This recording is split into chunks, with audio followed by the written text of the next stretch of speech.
Opa, beleza pessoal? Eu sou o Giovanni Ramin e nesse vídeo eu vou mostrar um pouco do meu processo de criação de assets para o Unity.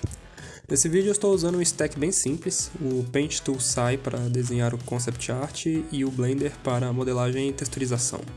Acho que esse é um conjunto de ferramentas bom para a criação de assets a primeiro momento, porque os dois programas são gratuitos e fáceis de aprender e utilizar.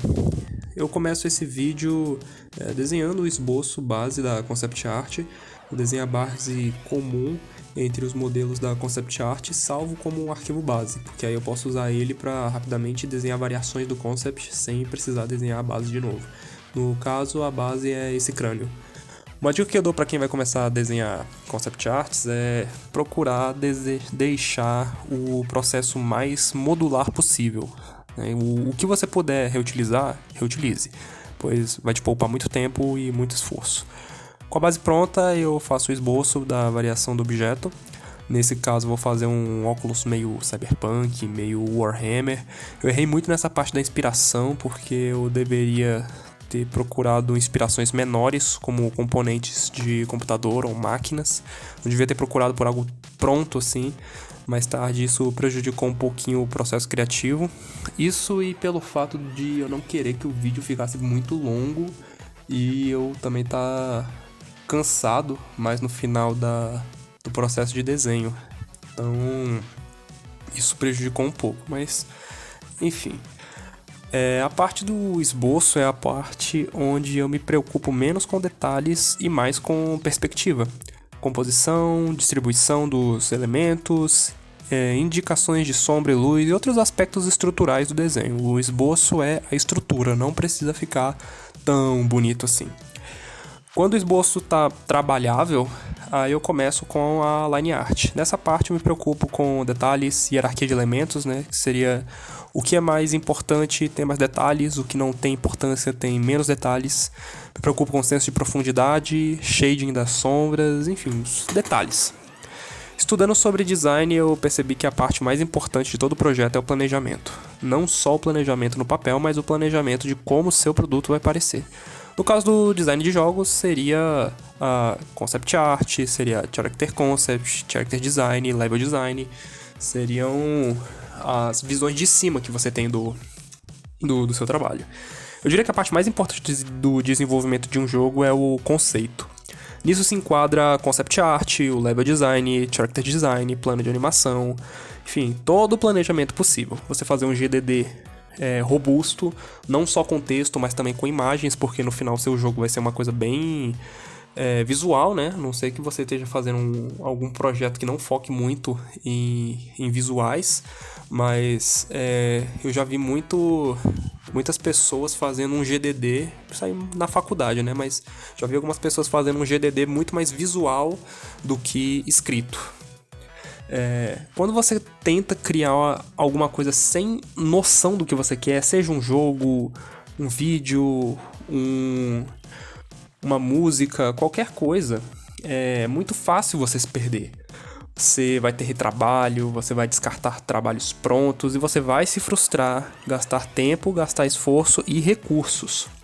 Eu investi muito tempo na parte do concept art, mas no final foi muito bom, porque ao chegar na implementação, né, na modelagem e texturização, eu pude ter um fluxo bem linear, pois eu sabia o que eu estava fazendo e como iria terminar.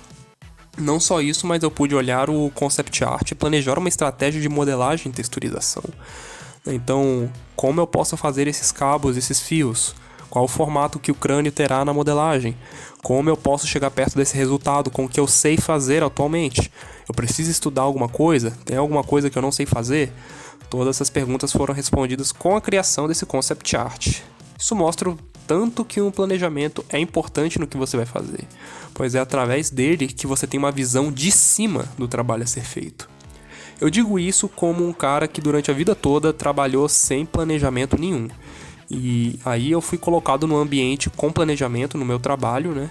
E posso te dizer que o trabalho flui muito melhor com planejamento, com um protótipo, com uma arte conceitual, com alguém te dizendo qual é o caminho a se seguir, né?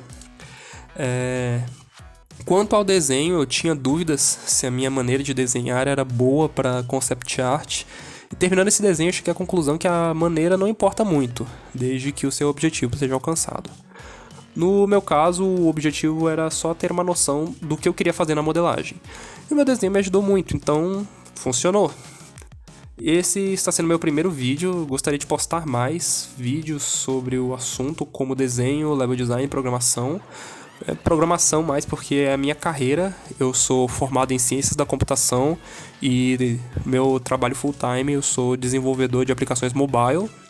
Então, se vocês quiserem ver um pouco mais do meu trabalho, podem me falar nos comentários, por favor. Eu vou ficar muito feliz em mostrar o que eu sei pra vocês. Esse vídeo eu não fui tão bem assim, porque, bom, é a minha primeira vez com uma mesa digitalizadora.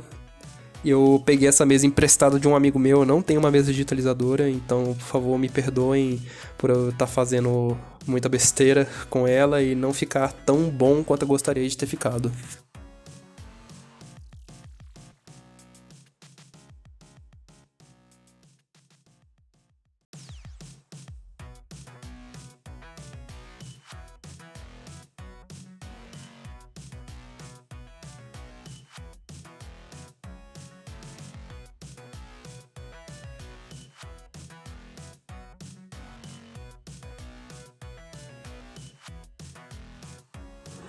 Aqui eu já comecei a colocar as cores que eu queria no concept. Eu escolhi umas cores mais ou menos parecidas com osso, com metal e um brilho verde mais pra frente. Isso inclusive é algo que eu tenho que estudar, porque os óculos no final não ficaram parecidos com metal. O brilho podia ter ficado melhor. As inspirações menores, também voltando a esse assunto, eu não fiz tantos detalhes, podia ter feito mais. Vocês conseguem ver que eu desenhei bem poucos componentes na testa do crânio, ao redor do óculos. Eu devia ter pego mais inspirações, como fotos de lixo eletrônico, ou de máquinas quebradas, ou máquinas desmontadas. Eu percebi na minha experiência e nos meus estudos que quanto menor é a sua inspiração, mais forte ela é. É a história do tijolo. Não sei se vocês já ouviram falar, mas pediram para uma escritora escrever sobre um bairro, ela não conseguiu escrever. Pediram para escrever sobre uma casa e ela não conseguiu escrever.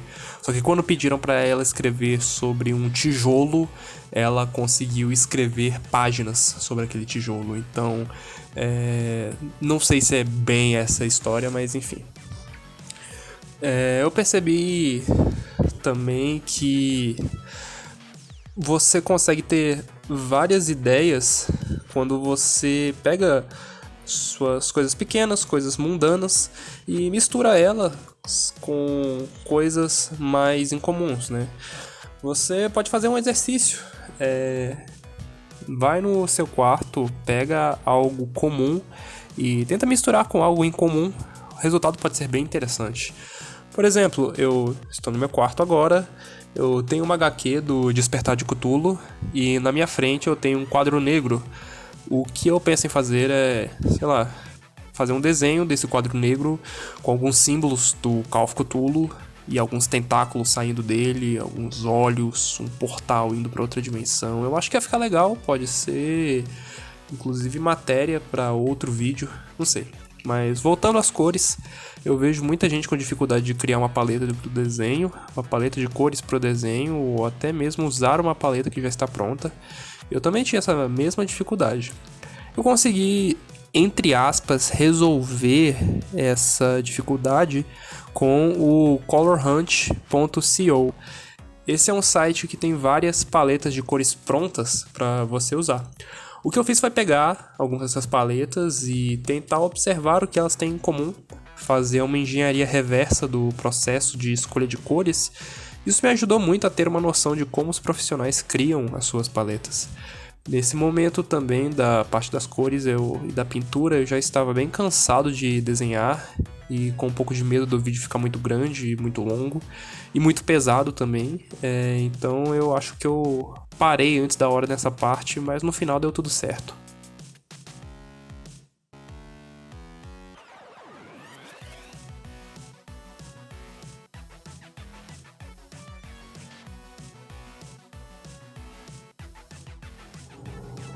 Pessoal, percebi que estou respirando muito perto do microfone, então eu vou afastar ele da boca.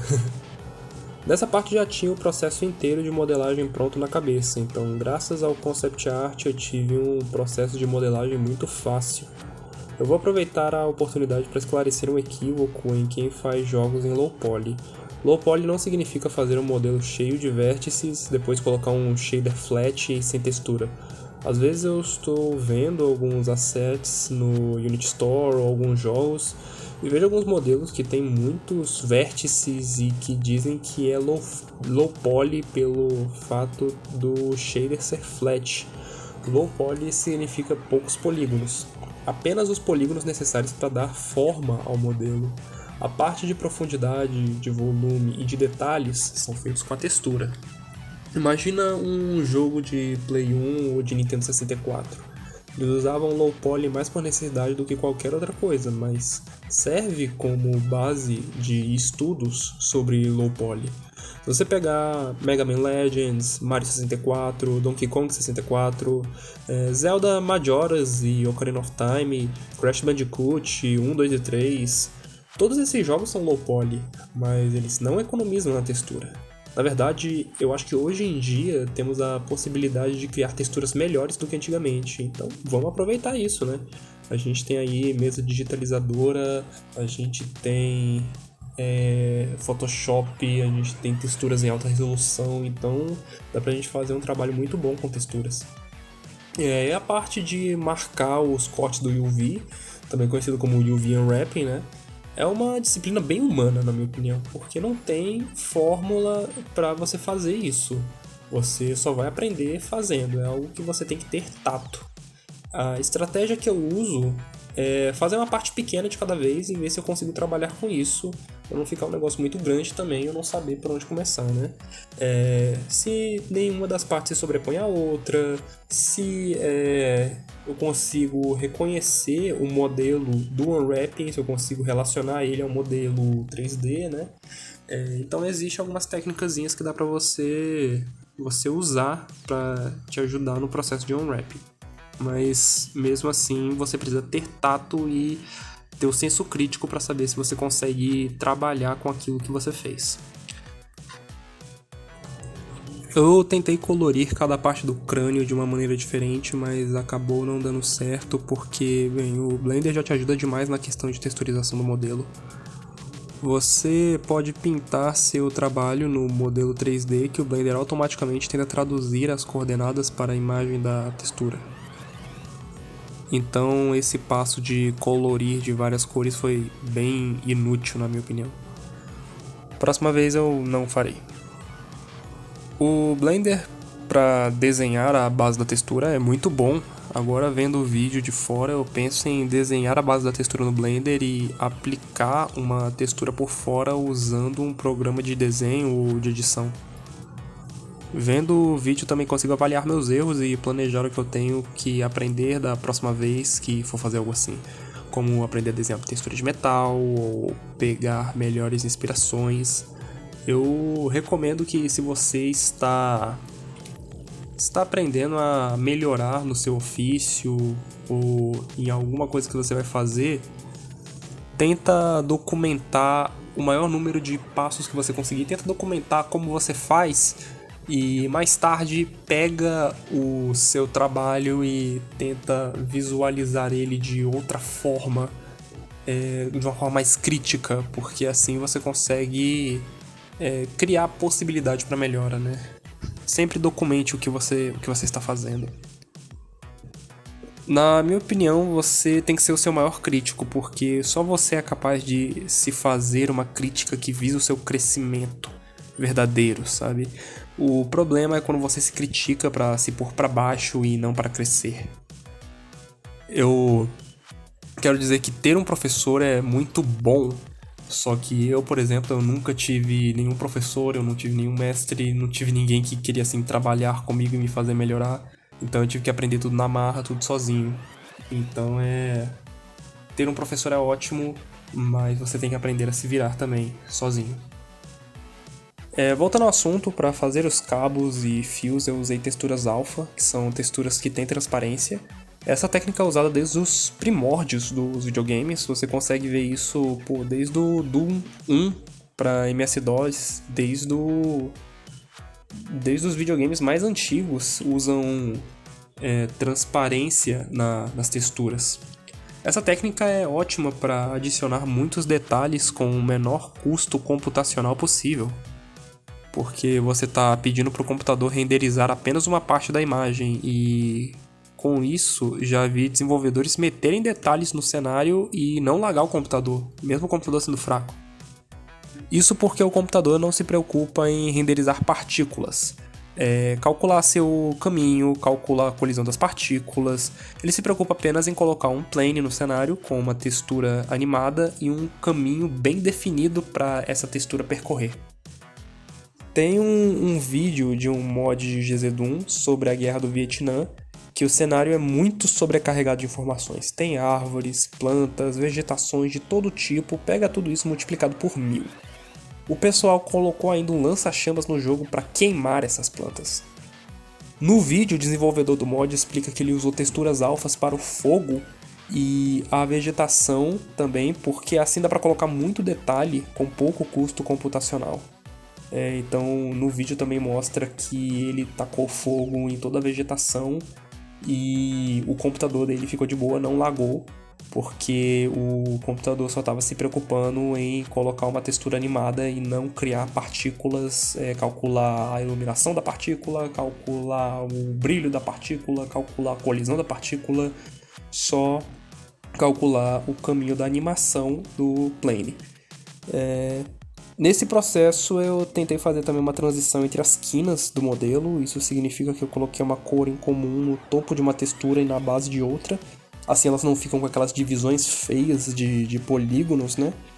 E novamente eu estou me adaptando ao desenho com a mesa digitalizadora, é a primeira vez que eu estou trabalhando com uma de verdade, nas outras eu estava usando só tablet.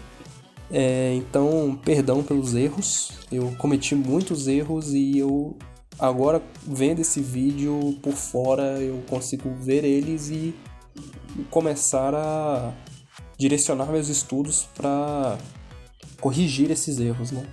Novamente a importância de você documentar e analisar o seu trabalho e seu processo. Então eu acho que é isso.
A parte de importar um modelo para o Unity teve um probleminha com a textura.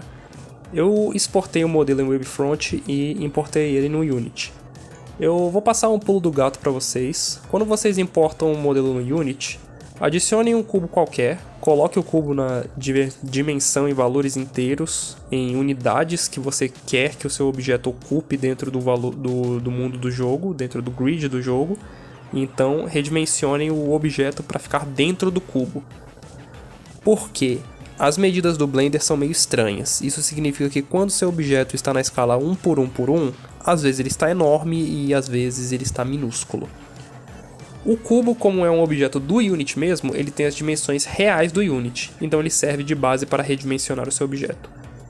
Quando o seu objeto estiver na dimensão certa, coloque-o dentro de um Game Object vazio com a escala de 1 por 1 por 1 e dessa forma você terá o seu modelo na dimensão certinha com a escala de 1 por 1 por 1, e quando você quiser criar um objeto maior, você pode colocar 2 por 1 por 1 e ir brincando com a escala. Agora, quanto à textura, por alguma razão o Blender estava exportando a textura misturada com as cores e o alpha, né, misturando o alpha com as cores, mas eu resolvi isso importando a textura no Paint Toolsar e exportando como PNG, e aí parece que deu um jeito. Adicionei umas luzes e é isso, asset finalizado.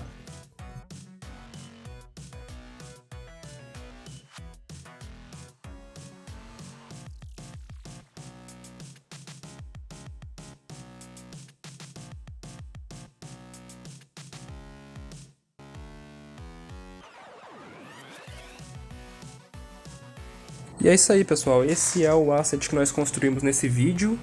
Eu espero que esse vídeo tenha sido útil para vocês, que vocês tenham encontrado inspiração para criar assets personalizados dentro do Unity. Quero fazer outros vídeos. Se vocês puderem, me sigam nas redes sociais. Esse é meu Instagram que está aparecendo na tela. Eu estou começando agora meu canal no YouTube, então eu não tenho nenhum inscrito, mas se pudesse se inscrever eu agradeceria. Muito obrigado e até mais.